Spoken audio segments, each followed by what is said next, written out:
Lionel Giraudot, directeur de France Blonde d'Aquitaine Sélection. France Blonde d'Aquitaine Sélection est l'organisme de sélection officiel de la race, donc il fédère tous les acteurs impliqués dans la sélection et la promotion donc, de la race blonde d'Aquitaine. En premier lieu, des éleveurs adhérents du livre généalogique. On en a à peu près 900 en France sur l'ensemble du territoire français. Des structures collectives qui pilotent la sélection non des éleveurs. Certaines pour l'insémination animale comme Oriva, d'autres plus pour la monte naturelle comme Blonde Génétique, Station Raciale. Et nous sommes d'ailleurs sur les sites de ces deux structures-là, ici en plein cœur du Berceau, en Lot-et-Garonne, à Casteljaloux. La race blonde d'Aquitaine peut être au niveau de l'appellation la plus jeune au niveau des races françaises, puisque cette dénomination date de 1962, mais les animaux étaient présents bien avant et peuplaient le berceau de race, le sud-ouest de la France depuis des temps immémoriaux. Race utilisée pour le travail, on avait 3 rameaux dans des petites régions différentes, donc ici la Garonnaise, plus au sud, dans la frontière de l'Espagne, sur le massif pyrénéen, la blonde des Pyrénées, et en Occitanie, donc la vache de Quercy. Et face au déclin lié à la mécanisation, ces animaux se sont fédérés, les hommes ont décidé de ne faire qu'une race, qui a pris la dénomination de blonde d'Aquitaine, et depuis donc, on a piloté la sélection sur la production de viande pour en faire une bouchère spécialisée. Au niveau des effectifs en France, aujourd'hui, on est la 3e des races à viande, avec à peu près 500 000 vaches mères. Les principales qualités qu'on reconnaît à la blonde d'Aquitaine, je dirais, elles sont de 2 ordres. La première des qualités pour la production bouchère, donc une extraordinaire croissance, un potentiel de croissance donc très élevé, avec des animaux de grand format qui sont lourds. Des animaux qui restent fins et donc qui ont un excellent rendement carcasse et une excellente production de viande. Il y a bien sûr des qualités d'élevage qui sont à mon avis très intéressantes et qui expliquent le succès de la blonde d'Aquitaine à l'international. C'est des facilités d'adaptation à des climats et à des topographies variées, avec une mention particulière pour les zones chaudes. De par ses origines, dans le sud-ouest, au moins l'été, il fait chaud. Donc la blonde d'Aquitaine, je dirais, parmi les races françaises, n'a pas d'égal pour l'adaptation à la chaleur. Elle a aussi d'autres qualités d'élevage et par sa morphologie particulière, avec des animaux certes de grande taille, mais très longilignes, avec beaucoup de finesse, elle est aussi réputée pour la facilité de vélage. La présence de la blonde à l'international, je dirais, c'est déjà assez ancien. On a parlé donc 1962, la fusion, avec cette nouvelle dénomination. Et très vite, à la fin des années 60, les premiers animaux sont partis dans d'autres pays européens voisins. Mais déjà au tout début des années 70, des implantations de blonde d'Aquitaine se font sur l'Amérique du Nord, se font sur l'Océanie. Et ce mouvement s'est toujours continué depuis. Alors, pas toujours par des animaux vivants, mais aussi par des doses ou des embryons. Et donc aujourd'hui, on peut estimer que c'est dans une quarantaine de pays au monde, avec quelques noyaux de race pure. Mais il ne faut pas oublier que dans de nombreux pays, l'utilisation de la blonde d'Aquitaine se fait aussi en croisement sur des types laitiers, mais aussi sur des types plus locaux, notamment dans toutes les zones tropicales, avec d'excellents résultats, notamment sur les races zébouines. Bonjour, je suis Jérôme Nègre, le responsable technique et commercial de la structure Blonde Génétique. Donc Blonde Génétique a 2 fonctions. C'est avant tout une entreprise de sélection qui appartient aux éleveurs de la race blonde d'Aquitaine. Et c'est bien sûr aussi un organisme commercial. Donc, je vais vous présenter les 2 volets de notre activité. Donc si on parle tout d'abord sur l'entreprise de sélection, donc notre métier ou notre vocation et de sélectionner tous les jeunes mâles de France en station, à travers 2 stations d'évaluation. Donc nous avons une station ici à Casteljaloux et une station dans l'ouest de la France, à Doux. Donc le but est à la fois d'alimenter le schéma de sélection collectif qui est mené par Oriva et à la fois alimenter donc, les taureaux de ferme de monde naturel pour les éleveurs français ou étrangers, puisqu'on a une petite partie d'animaux qui partent à l'exportation. Donc le principe, il y a 4 phases dans notre travail essentielles. D'une part, c'est le recrutement des animaux. Nous effectuons sur toute la France un recrutement 3 fois par an. On a environ 1000 candidatures. On va visiter plus de 200 fermes et on retient entre 300 et 350 € pour l'entrée en évaluation dans nos stations. La deuxième phase, c'est la partie contrôle à station. Donc on dépend bien sûr du protocole national dicté par le ministère de l'Agriculture. Il y a aussi une grosse partie sanitaire, donc les animaux rentrent à station. Ils y passent 4 mois avec une partie adaptation et une partie évaluation avec des contrôles, que ce soit des contrôles de pesée, de mensuration externe ou de mensuration interne avec la pelvimétrie. Et ensuite, toutes ces données sont compilées pour donner naissance à des index, que ce soit de morphologie, de croissance ou un index synthétique qui classe les animaux. L'autre phase, c'est la qualification des animaux, puisqu'on est bien là pour donner une qualification raciale à ces animaux.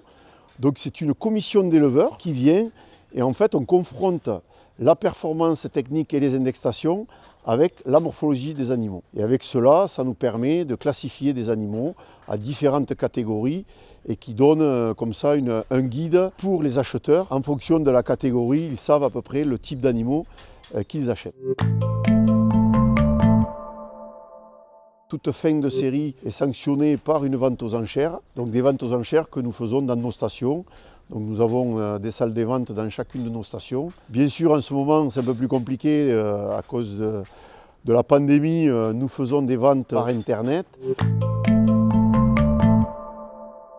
Donc ce sont des animaux qui, en moyenne, se négocient autour de 4 200 €, qui est la moyenne de nos ventes depuis 2 ou 3 années, avec bien sûr des prix minimums qui sont autour de 2 500 € et le prix maximum aujourd'hui obtenu en station qui est de 13 150 €. À côté de ça, nous accompagnons tous les éleveurs qui cherchent à acquérir ou vendre des animaux reproducteurs, que ce soit des mâles ou des femelles. Donc nous avons une activité commerciale, que ce soit sur la France ou à l'exportation, pour accompagner des éleveurs à trouver ou à vendre leurs animaux. Nous avons aussi dans la partie commerciale une activité de location de taureaux. Voilà, c'est un peu une innovation de Blonde Génétique, donc location de taureaux. Et en parallèle aussi de tout ça, nous avons mis en place depuis 1 an une activité, ce qu'on appelle, c'est des taureaux VVF. Donc ce sont des taureaux viande avec l'âge facile, donc des taureaux que nous sélectionnerons en ferme, que nous gardons que quelques mois en station. Il n'y a pas d'évaluation dessus, mais nous les proposons à la vente aux éleveurs. Donc il s'agit de taureaux qui sont spécialisés pour la facilité de naissance et la conformation. Et l'autre activité, on participe comme les contrôles de performance ou comme les centres d'insémination. Nous participons à vendre des kits génomiques dont nous proposons ce service aux éleveurs. Donc c'est prélèvement à l'oreille d'ADN pour derrière faire une évaluation génomique donc, qui est faite par la société Gènes et Blond pour fournir à la fois des gènes d'intérêt ou des valeurs génétiques aux animaux collectés. On ne peut pas faire de génétique sans un niveau sanitaire élevé.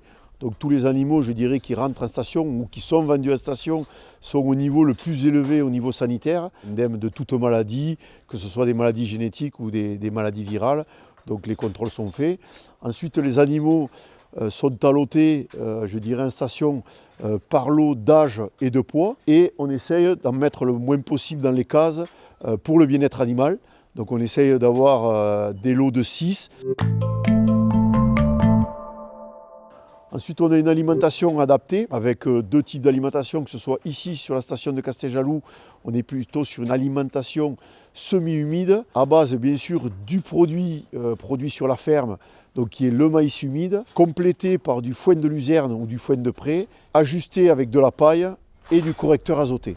Donc ça, c'est la partie alimentation. Et sur l'autre station, comme il n'y a pas de production sur l'exploitation de fourrage, nous travaillons avec des aliments secs. Ça nous permet aussi d'avoir les 2 types d'alimentation et de comparer aussi l'adaptation de la blonde d'Aquitaine dans les 2 conditions. Donc au niveau des contrôles à station, donc bien sûr il y a toute la partie pesée qui permet de contrôler la croissance. Sur la phase de contrôle, les animaux démarrent par une double pesée et terminent par une double pesée pour avoir une meilleure précision au niveau des croissances. Le protocole exige un minimum de 1400 grammes sur la moyenne de la série. Mais vous voyez, comme la dernière série, les animaux ont tourné à 1,8 kg. Il y a des taureaux qui tournent même à 2,5 kg sur 3 mois de contrôle, ce qui fait plus de 100 grammes à l'heure. Au niveau des mensurations, donc il y a des mensurations externes, donc on mesure tout ce qui est hauteur au garrot, longueur du corps, largeur aux hanches, largeur au trochanter. Donc en fait on donne un volume à l'animal. On fait aussi le tour de poitrine et on fait aussi une mensuration interne qui est en fait ce qu'on appelle la pelvimétrie. C'est la mesure interne du bassin. On va mesurer si l'animal a un bon passage ou pas au niveau du bassin. Alors bien sûr pour les taureaux ça n'a pas d'incidence, mais par contre pour ces filles ça traduira l'aptitude au vélage de ces filles. Donc plus cette ouverture est grande, plus les filles auront une bonne aptitude au vélage. Voilà, ce sont les contrôles. Tout ça ensuite est compilé par un ordinateur pour ramener ces mensurations à âge constant et qui nous permettent de comparer les animaux entre eux. Bien sûr qu'on fait attention à l'ascendance, bien sûr qu'on fait attention aux performances des animaux ou des index des parents, mais aussi à la morphologie. Donc c'est notre travail d'aller sélectionner les animaux les plus adaptés au marché actuel, mais aussi il y a un travail aussi de variabilité, parce que le but c'est de proposer aussi la génétique la plus large possible au niveau des lignées et de ne pas s'enfermer, comme il a pu arriver dans notre race, sur des lignées trop resserrées. Donc c'est aussi le travail de la station. Au-delà du travail de sélection qu'on peut apporter pour la race blonde aquitaine, les stations ont une vocation aussi de dispatcher la génétique. Puisque quand je dis qu'on recrute sur toute la France, s'il n'y avait pas de station de sélection qui rassemble tous les animaux de France au même endroit, peut-être que chaque région, les taureaux d'une région seraient vendus dans la même région.